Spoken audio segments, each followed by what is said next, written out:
الله من الشيطان الرجيم. بسم الله الرحمن الرحيم. الرحمن علم القرآن، خلق الإنسان علمه البيان.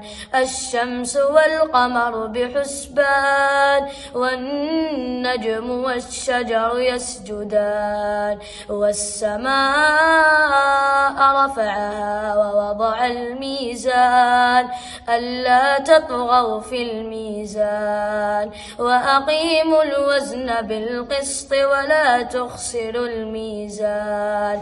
والأرض وضعها للأنام، فيها فاكهة والنخل ذات الأكمام، والحب ذو العصف والريحان. فبأي آلاء ربكم